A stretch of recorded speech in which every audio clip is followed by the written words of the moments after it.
Every generation has something that defines it, whether it be a style of music, an era of movies, an encroaching evil hell-bent on world domination, you know, that sort of thing. One thing that I think defines a generation more than anything else is, what was your giant fighting robots medium? The giant fighting robots phylum of art consists of movies, TV shows, toys, etc. that contain very specific tools which should be considered a giant fighting robots medium. First off, giant fucking robots. An obvious one, of course. I mean, you can't have a giant fighting robots medium without giant robots. Now, of course, there's different subsections of giant robots. They can be sentient robots, they can be mechanized battlesuits piloted by one or more individuals, or they can be one giant robot formed by fusing multiple different robots together. Some examples of these include Transformers, Mobile Suit Gundam, Pacific Rim, Power Rangers. Yes, I am including them. Or my personal favorite, Voltron, Defender of the Universe. best version of the medium. Don't at me. Number 2, humans. Specifically a human element that adds a sense of realism to these stories. These humans are more than likely poorly written because, the focus isn't on them. It's about the big robot fights.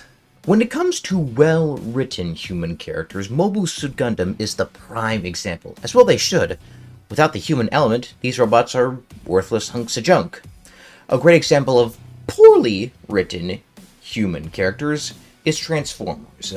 I know I'm gonna get a lot of shit for this considering who I'm including in this, but I'm sorry guys, Shia LaBeouf just can't save the franchise from this unfortunate truth, especially considering the existence of Transformers 1 and the first 2 Cybertron games, both of which featured 0 human characters, and it works to their advantage.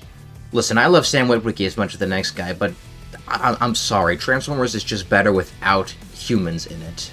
Moving on to number 3, monsters and or aliens. This one is as synonymous with a giant fighting robots medium as giant robots are.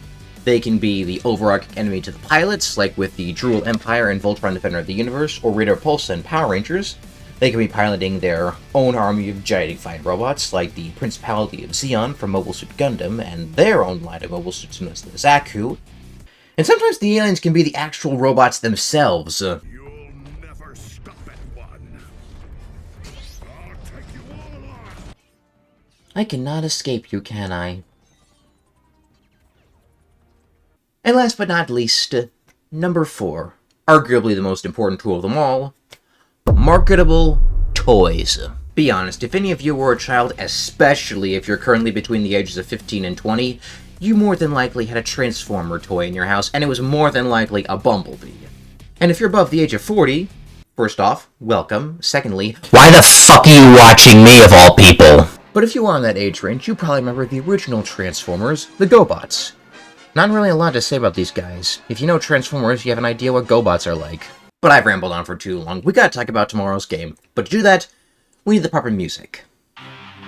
There we go. Coming to you from our friends at From Software, we have another addition to the giant fighting robots medium in Armored Core 4, Fires of Rubicon. Because FromSoft can't make a game without referencing fire for some goddamn reason. Here on the Earth-like planet of Rubicon 3, the mercenary Raven navigates the planet as greedy corporations try to drain the planet of its resources. I've never played this game before, but I was recommended to play it, mainly because my friends thought I would rage at it. Not saying they're wrong, it is a FromSoft game after all. So tune in tomorrow for our very first episode of Armored Core 4!